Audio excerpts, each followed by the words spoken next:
Hi ಎಲ್ಲರಿಗೂ ನಮಸ್ಕಾರ. ಎಲ್ಲರೂ ಹೇಗಿದ್ದೀರಾ? Welcome back to my YouTube channel ಅಂತ ವಿಡಿಯೋನ ಸ್ಟಾರ್ಟ್ ಮಾಡ್ತಾ ಇದ್ದೀನಿ. ಬನ್ನಿ, ಇವತ್ತು ಬೆಳಿಗ್ಗೆಯಿಂದ ಸಂಜೆವರೆಗೂ ಏನೆಲ್ಲ ಮಾಡಿದೆ ಅಂತ ಹೇಳ್ತೀನಿ ಬನ್ನಿ. ಸೊ ಇವತ್ತು ಸ್ವಲ್ಪ ತೋಟಕ್ಕೆ ಕೆಲಸಕ್ಕೆ ಕೆಲಸ ಇತ್ತು. ಸೊ ಹಾಗಾಗಿ ಈ ಜನ ಬಂದಿದ್ದರು. ಅವರಿಗೆ ಟೀ ಮಾಡಿಕೊಡು ಅಂತ ಅಂದರು ಬೆಳಿಗ್ಗೆನೇ. ಸೊ ನಾನು ಅವ್ರಿಗೆ ಟೀ ಮಾಡಿಬಿಡೋಣ, ತಿಂಡಿ ಏನು ಅವ್ರಿಗೆ ಇರಲಿಲ್ಲ. ಸೊ ಟೀ ಮಾಡಿಕೊಡೋದು ಅಷ್ಟೇ ಇದ್ದಿದ್ದು. ಮಧ್ಯಾಹ್ನ ಊಟ ಇತ್ತು. ಸೊ ಹಾಗಾಗಿ ಟೀ ಮಾಡಿ ಫ್ಲಾಸ್ಕಿಗೆಲ್ಲ ಹಾಕಿ ಕೊಟ್ಟು ಕಳಿಸ್ದೆ ಅಪ್ಪಾಜಿಗೆ. ಹಾಗೆ ತಿಂಡಿಗೆ ಅಂತ ಚಪಾತಿ ಮಾಡೋಣ ಅಂತ ಚಪಾತಿ ಹಿಟ್ಟನ್ನು ಕಲಸಿಟ್ಟಿದ್ದೆ. ಸೊ ಜಾಸ್ತಿ ಜನ ಏನಿಲ್ಲ, ನಾಳೆ ಜಾಸ್ತಿ ಜನ ಬರ್ತಿದ್ರು. ಇವತ್ತೊಂದು 3-4 ಜನ ಇದ್ದರು ಅಷ್ಟೇ. ಸೊ ಹಾಗಾಗಿ ಸ್ವಲ್ಪ ಟೀ ಮಾಡಿಕೊಟ್ಟೆ.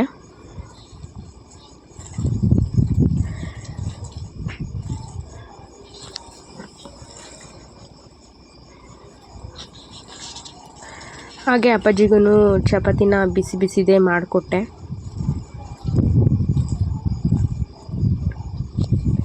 ಪಲ್ಯ ಏನಿಲ್ಲ, ಚಪಾತಿ ಜೊತೆ ಚಟ್ನಿ ಮಾಡಿದ್ದೆ, ಕಾಯಿ ಚಟ್ನಿ.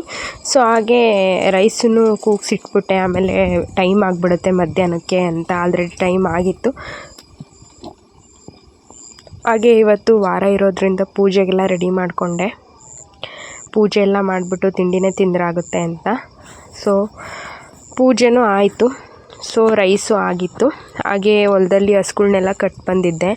ಅವಕ್ಕೆ ಬಿಸಿಲು ತುಂಬ ಬಿಸಿಲಿತ್ತು. ಹಾಗಾಗಿ ನೀರು ಕುಡಿಸ್ಬಿಡೋಣ ಅಂತ ಇಟ್ಕೊಬರೋಣ ಅಂತ ಹೋದೆ. ಬಿಸಿಲು ಅಂದರೆ ಸಿಕ್ಕಾಬಟ್ಟೆ ಬಿಸಿಲು. ಇದು ಬೇಸಿಗೆ ಅನ್ನೋಂಗೆ ಆಗೋಗ್ಬಿಟ್ಟಿದೆ. ಮಳೆಗಾಲ ಅಲ್ಲ, ಬೇಸಿಗೆ ಆಗೋಗ್ಬಿಟ್ಟಿದೆ. ಸೊ ಎಷ್ಟೊಂದು ಬಾಯರ್ಸಿದ್ದಾವೆ ನೋಡಿ, ಹೆಂಗೆ ನೀರು ಕುಡಿತಿದ್ದಾವೆ. ಅವೇನು ಬಾಯಿ ಬಿಟ್ಟು ಕೇಳ್ತವ. ಸೊ ಹಾಗಾಗಿ ನೆರಳಿಗೆ ಮನೆ ಹತ್ರನೇ ಕಟ್ಟಾಕ್ತೆ. ಮತ್ತೇನು ಮೇಯೋಕ್ಕೆ ಬಿಡಲಿಲ್ಲ. ಮೇವಿತ್ತಲ್ಲ ಮನೆಯಲ್ಲೇ ಕುಯ್ದು ಹಾಕಿದ್ವಲ್ಲ, ಅದನ್ನೇ ಹಾಕಿದ್ರೆ ಆಯಿತು ಅಂತ ಅಲ್ಲೇ ಕುಯ್ದು ಕಟ್ಟಿ ಅಲ್ಲೇ ಹಾಕಿದೆ. ಹಾಗೆ ಇನ್ನೊಂದನ್ನು ಇಟ್ಕೊಂಡ್ಬಂದೆ, ನಮ್ಮನೆ ಕೆಂದಿನ. ಎಲ್ಲರಿಗಿಂತ ಫಸ್ಟ್ ನೀರಿಗೆ ಬರೋಳೆ ಇವು. ಸೊ ಟೊಮೊಟೊ ಗೊಜ್ಜು ಮಾಡೋಣ ಅಂತ ಎಲ್ಲ ರೆಡಿ ಮಾಡಿ ಇಟ್ಕೊಂಡಿದ್ದೀನಿ. ಕರ್ಬೇವಿನ ಸೊಪ್ಪು, ಈರುಳ್ಳಿ, ಟೊಮೆಟೊ, ಹಾಗೆ ಮೆಣಸಿನ್ಕಾಯಿ, ಸ್ವಲ್ಪ ಬೆಳ್ಳುಳ್ಳಿ. ಸೊ ಹೇಗೆ ಮಾಡೋದು ಅಂತ ಹೇಳ್ಕೊಡ್ತೀನಿ ಬನ್ನಿ. ಸ್ವಲ್ಪ ಸಾಸಿವೆ, ಹಾಗೆ 1 ಸ್ಪೂನ್ ಜೀರಿಗೆ, ಹಾಗೆ ಸ್ವಲ್ಪ ಕಡಲೆಬೇಳೆ. ನಿಮ್ಗೆ ಎಷ್ಟು ಬೇಕೋ ಅಷ್ಟು ಹಾಕ್ಕೊಳ್ಳಿ. ಇವು ನೀಟಾಗೆಲ್ಲ ಫ್ರೈ ಆಗಲಿ. ನೀಟಾಗಿ ಫ್ರೈ ಆದಮೇಲೆ ಇದಕ್ಕೆ ಸ್ವಲ್ಪ ಬೆಳ್ಳುಳ್ಳಿ, ಹಾಗೆ ಈರುಳ್ಳಿ,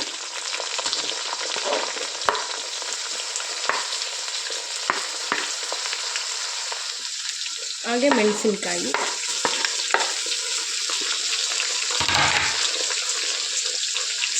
ಇವಾಗ ಕರಿಬೇವಿನ ಸೊಪ್ಪು ಹಾಕ್ತಾಯಿದ್ದೀನಿ. ಸುಮ್ಮನೆ ಎಲ್ಲ ಸಿಡಿದು ಬಿಡುತ್ತೆ ಅಂತ ಇವಾಗ ಹಾಕ್ತಾಯಿದ್ದೀನಿ.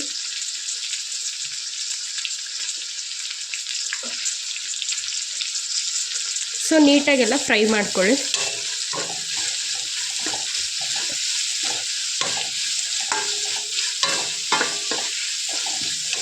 ಕಡಲೆ ಬೀಜ ಎಲ್ಲ ಏನು ಹಾಕಲಿಲ್ಲ, ಇದು ಹುಳಿ ಅಲ್ವಾ. ಸೊ ಹಾಗಾಗಿ ಕಡಲೆ ಬೀಜ ಎಲ್ಲ ಹಾಕಿದ್ರೆ ಅಷ್ಟು ಚೆನ್ನಾಗಿರಲ್ಲ. ಬೇಕು ಅಂದರೆ ನೀವು ಹಾಕ್ಕೊಳ್ಳಿ. ಸೊ ನೀಟಾಗೆಲ್ಲ ಫ್ರೈ ಮಾಡ್ಕೊಳ್ಳಿ. ಹಾಗೆ ಸ್ವಲ್ಪ ಉಪ್ಪು ಹಾಕ್ತಾಯಿದ್ದೀನಿ.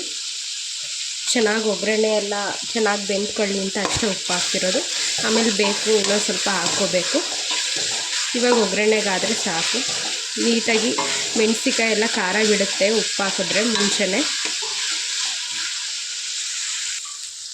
ಸೊ ಆಲ್ಮೋಸ್ಟ್ ಎಲ್ಲ ಬೆಂದಿದೆ. ಈ ಟೈಮಲ್ಲಿ ಟೊಮೊಟೊನ ಆ್ಯಡ್ ಮಾಡಬೇಕು.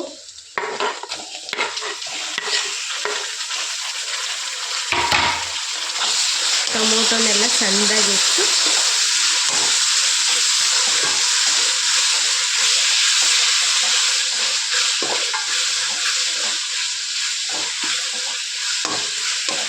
ಸಣ್ಣದಾಗಿ ಹೆಚ್ಚೋದ್ರಿಂದ, ಈ ಥರ ಸ್ಲೈಸಸ್ ಮಾಡೋದ್ರಿಂದ ಬೇಗ ಟೊಮೊಟೊ ಎಲ್ಲ ಚೆನ್ನಾಗಿ ಬೇಯುತ್ತೆ.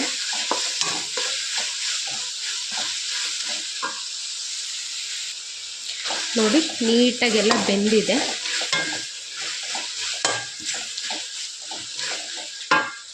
ಸೊ ಇವಾಗ ಇದಕ್ಕೆ ತೆಂಗಿನಕಾಯಿನ ಹಾಕಬೇಕು.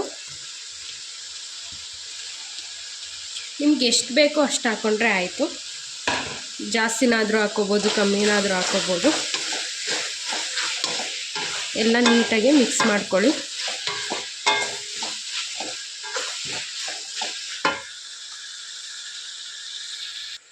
ಮೆಣಸಿನ್ಕಾಯಿ ಜಾಸ್ತಿ ಖಾರ ಇರಲ್ಲ, ಸೊ ಹಾಗಾಗಿ ನಾನು ಖಾರದ ಪುಡಿ ಹಾಕ್ತಾಯಿದ್ದೀನಿ. ಹಾಗೆ ಉಪ್ಪು, ಸ್ವಲ್ಪ ಅರಿಶಿನದ ಪುಡಿ, ಹಾಗೆ ಸಾಂಬಾರು ಪೌಡರು ಎಲ್ಲ ಹಾಕಿ ನೀಟಾಗಿ ಮಿಕ್ಸ್ ಮಾಡ್ಕೊಳ್ಳಿ.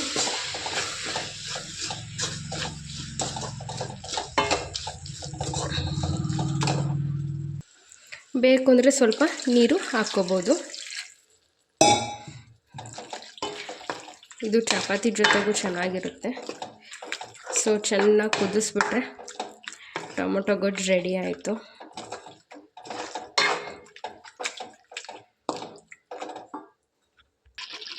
ಸೊ ಹುಳಿ ರೆಡಿ ಆಯಿತು. ಇಷ್ಟೇ ಸಿಂಪಲ್ ರೆಸಿಪಿ ಇದು. ಬ್ಯಾಚುಲರ್ಸ್ಗೆಲ್ಲ ತುಂಬ ಹೆಲ್ಪ್ ಆಗುತ್ತೆ. ಟೇಸ್ಟ್ ಮಾತ್ರ ತುಂಬ ಚೆನ್ನಾಗಿರುತ್ತೆ. ಸ್ವಲ್ಪ ಅನ್ನದ ಜೊತೆಗೆ ಹಾಕ್ಕೊಂಡು ಇದಕ್ಕೆ ಸ್ವಲ್ಪ ತುಪ್ಪ ಹಾಕ್ಕೊಂಡು ತಿಂದರೆ ತುಂಬ ಚೆನ್ನಾಗಿರುತ್ತೆ. ಸೊ ಎಂಜಾಯ್ ಮಾಡಿ. ಸೊ ಹಾಗೆ ನನ್ನ ಫ್ರೆಂಡ್ ಮನೆಯಲ್ಲಿ ದಾಳಿಂಬೆ ಹಾಕಿದ್ದಾರೆ. ಸೊ ಹಣ್ಣು ಕೊಟ್ಟು ಕಳಿಸಿದ್ಲು.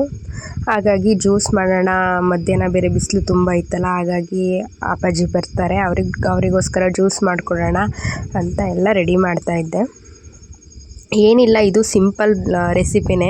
ಸುಮ್ಮನೆ ನಾವು ಹೊರಗಡೆ ಎಲ್ಲ ಅಷ್ಟೊಂದು ದುಡ್ಡು ಕೊಟ್ಟು ಕುಡಿತೀವಲ್ಲ ಜ್ಯೂಸನ್ನ, ನನಗಿದು ಬೆಟರ್ ಅಂತ ಅನಿಸುತ್ತೆ. ಸ್ವಲ್ಪ ಹಾಲು, ಹಾಗೆ ಪೊಮೊಗ್ರೆನೇಟು, ಸ್ವಲ್ಪ ಶುಗರು ಎಲ್ಲ ಹಾಕಿ ನೀಟಾಗಿ ಒಂದ್ಸಲ ಮಿಕ್ಸಿಗೆ ಹಾಕ್ಕೊಂಡ್ರೆ ಆಯಿತು, ಜ್ಯೂಸ್ ರೆಡಿ ಆಯಿತು.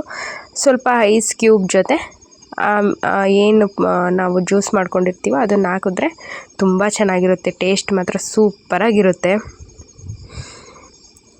ನೀವು ಒಂದ್ಸಲ ಟ್ರೈ ಮಾಡಿ, ಚೆನ್ನಾಗಿರುತ್ತೆ. ಹಾಗೆ ಊಟನೆಲ್ಲ ಮಧ್ಯಾಹ್ನಕ್ಕೆಲ್ಲ ರೆಡಿ ಮಾಡ್ತಾಯಿದ್ದೆ. ಅವ್ರಿಗೆ ತೊಗೊಂಡೋಗ್ಬೇಕಲ್ಲ ಅಂತ ಬ್ಯಾಗಿಗೆಲ್ಲ ತುಂಬ್ಕೊಳ್ತಾ ಇದ್ದೆ. ತೊಗೊಂಡು ಹೋದೆ ಹೊಲ್ದತ್ರ. ಹೋದ ತಕ್ಷಣ ಕಪ್ಪೆ ವೆಲ್ಕಮ್ ಮಾಡ್ತು ಹೊಲ್ದತ್ರ ನನಗೆ.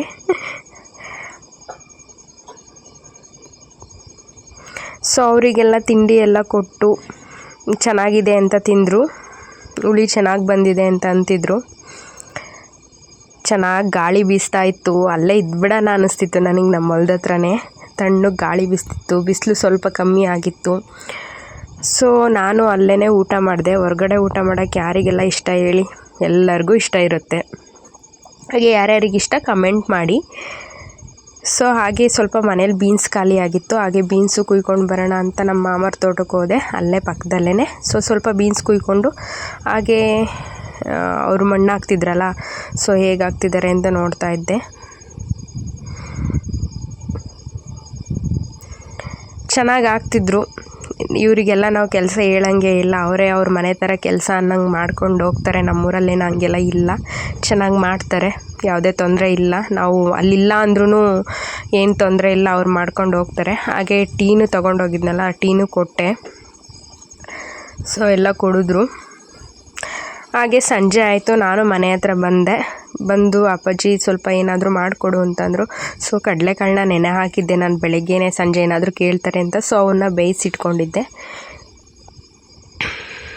ಹಾಗೆ ಒಂದು ಬಾಣಲೆ ಇಟ್ಕೊಳ್ಳಿ, ಸ್ವಲ್ಪ ಎಣ್ಣೆ ಹಾಕಿ, ಸ್ವಲ್ಪ ಜೀರಿಗೆ, ಸಾಸಿವೆ, ಸ್ವಲ್ಪ ಮೆಣಸಿನ್ಕಾಯಿ, ಈರುಳ್ಳಿ, ಆಮೇಲೆ ಕರಿಬೇವಿನ ಸೊಪ್ಪು ಹಾಕಿ ಮಿಕ್ಸ್ ಮಾಡಿ, ಸ್ವಲ್ಪ ಉಪ್ಪು ಹಾಕಿ, ಸ್ವಲ್ಪ ಅರಿಶಿನದ ಪುಡಿ, ಸ್ವಲ್ಪ ತೆಂಗಿನಕಾಯಿ ಸ್ವಲ್ಪ ಹಾಕಿ, ತೆಂಗಿನಕಾಯಿನ ಜಾಸ್ತಿ ಹಾಕಬೇಡಿ.